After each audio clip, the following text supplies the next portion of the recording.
আসসালামু আলাইকুম প্রিয় বন্ধুরা, সবাই কেমন আছেন? আশা করি সবাই ভালো আছেন। আমিও আলহামদুলিল্লাহ ভালো আছি। আজকে আপনাদের সাথে সম্পূর্ণ অন্যরকম একটি হ্যাঁ, হ্যাঁ, বিষয় নিয়ে করতেছি ভাই। ভিডিও তৈরি করছি। আপনারা এটি কথাও হচ্ছে বলিয়েন গ্রামের ফাঁকে, মধ্যে ফাঁকে। বাঁশ তাইলে দিয়ে সুন্দর হইব। সাঁকো তৈরির ভিডিও। এখানে সাধারণত বর্ষাকালে এই ছোট্ট নদীর শাখা নদীটি বা খাল বলা চলে, এই খাল সম্পূর্ণ কানায় কানায় পরিপূর্ণ থাকে। বর্ষার শেষে এখন পানি অনেকটাই শুকিয়ে গেছে। তো এখানে অনেকেরই নৌকা আছে, ছোট নৌকা। যাদের নৌকা নেই তারা চলাচলে খুবই অসুবিধা বা কষ্ট হয়। অনেকটা পথ ঘুরে গিয়ে বড় ব্রিজ দিয়ে পার হতে হয়। আহ, সাধারণত এখানে নদীর বা খালের ওপারে হচ্ছে সবার ফসলি জমি বা যারা কৃষি কাজ করেন। সম্পূর্ণ এটা হচ্ছে নদীর ওপারে কাজের ক্ষেত্রটা। তো এই জন্য যোগাযোগের জন্য তৈরি হচ্ছে বাঁশের সাঁকো বা ব্রিজ। আপনারা দেখতে পাচ্ছেন অনেক কষ্ট করে সকাল থেকেই আশেপাশের বাড়িগুলা থেকে বাঁশ সংগ্রহ করা হয়েছে। যাদের কাছে বাঁশ নেই তারা কিছু টাকা দিবে, এবং আশেপাশে বাড়িতে যাদের প্রয়োজন যাতায়াত বা যোগাযোগের জন্য নদীর ওপারে যাওয়া সবারই প্রয়োজন এখানে।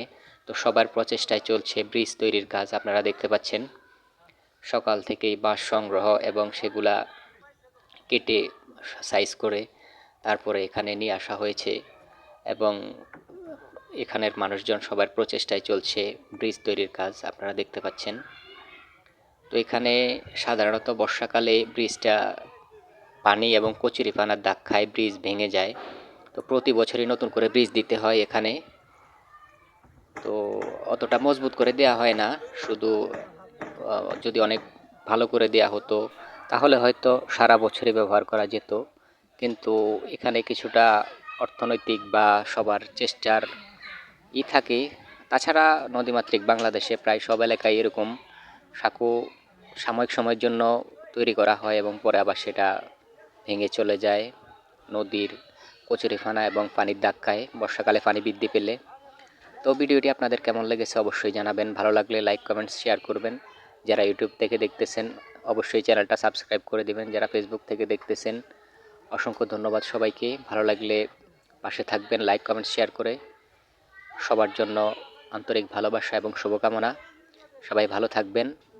আর এর লোকেশন হচ্ছে, এই জায়গাটি হচ্ছে, এটি আমার নিজ জেলা কুমিল্লা নয়, এটি হচ্ছে আপনার মানিকগঞ্জ জেলার মানিকগঞ্জ সদর বেতিলা মিতয়রা ইউনিয়ন রামদিয়া গ্রামে অবস্থিত।